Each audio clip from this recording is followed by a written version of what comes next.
Hello everyone, I'm Dr. Larry Ferguson, the acting president of KCTCS. Over the years, I've worked with many of you through my various roles within the system. For those of you who don't know me, I'm the president of Ashland Community and Technical College in my hometown area of Northeast Kentucky.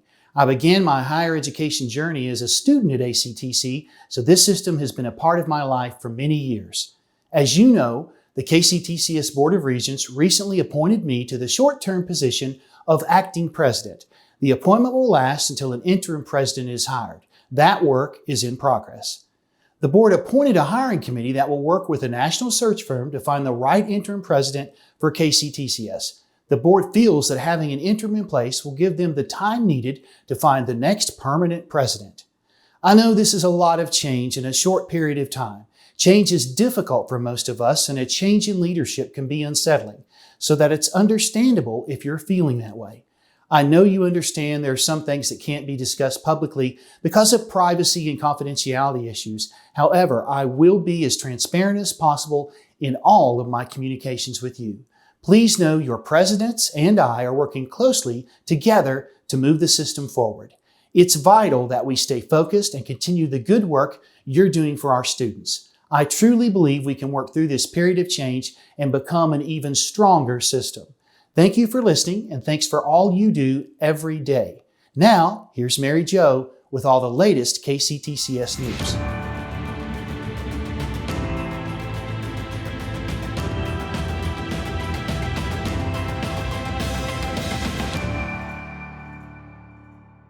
Hello and welcome to KCTCS News. We have several great stories to share with you, so let's get to them. The first one is about a fun new award we're sponsoring statewide.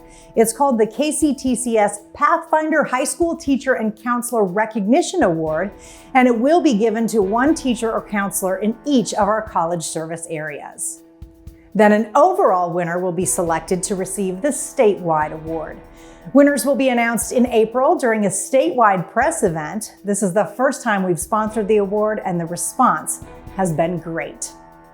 Now let's take a quick look at what's happening in Frankfort with the 2023 legislative session. This is a non-budget session, also called the short session. So although we aren't lobbying for an increased budget appropriation, there are some bills that we are following and supporting. One of the main bills we're working on would make filing a FAFSA a requirement for high school seniors. In Kentucky, only 55% of students in the 2021 graduating class completed a FAFSA. But we aren't alone in this. FAFSA filing rates have declined nationwide. Some states have passed a mandatory filing bill, and they're seeing improvement in post-secondary enrollment rates as more families learn how much aid they qualify for. The bill is gaining some support among legislators, so stay tuned. Some other issues we're working on include educating legislators on the need for more TRAINS funds, improving metrics for performance funding that work for all colleges, and improving the Work Ready Kentucky Dual Credit Scholarship. Acting President Ferguson and the college presidents are working with legislators on these and other issues as they arise.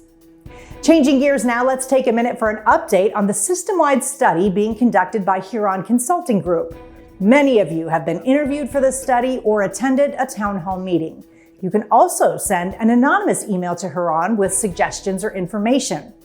As you know, Huron is looking at a variety of issues, including compensation, equity, and career paths. You can keep up with all that's happening with the study on a special SharePoint site. The study is on schedule, and results from some segments of the study will be reported this spring.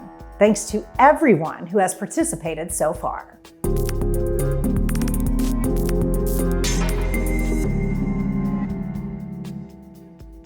Now it's time for College Spotlight. This time we're featuring Madisonville, South Central, Maysville, and Owensboro. We'll start with a healthcare career program that most people don't think about, but it's an extremely important one.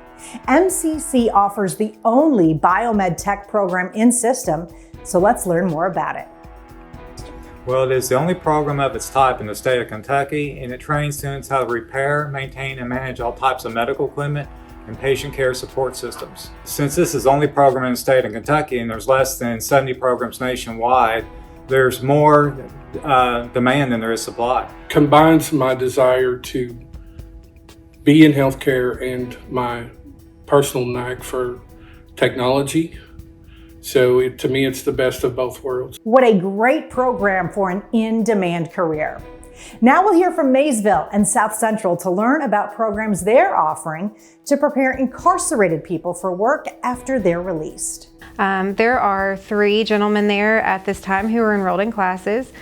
And the class that they're taking this fall is first year experience, which will give them sort of a background and a foundation in becoming a college student. And then this fall, they'll be taking math and psychology. The end goal is that students will be released from the detention center and have a strong, independent career pathway for themselves. MCTC's been in the facility at Eastern Kentucky Correctional Complex for over 2 decades. Eventually, these people are going to leave the prison system, and we don't want them to go back. So by offering them the chance to be educated during their incarceration, we're going to change their lives. That is so inspiring. Kudos to everyone involved. Lastly, we'll learn about OCTC's first regional diversity conference. There was a lot of interest, and obviously this is a timely and important issue. So we wanted to capture all of different aspects of diversity, because diversity is not just about one thing. It's not just about race. It's about, diversity of ideas and just, religion and socioeconomic status. So the idea is for this conference to expand, and we would love for one of the other community colleges to be a host, as well as the other colleges that collaborated for the inaugural conference. Wow, that is so impressive. Congrats to OCTC and all its partners. That does it for this edition of KCTCS News. Hope you enjoyed it, and we'll see you next time.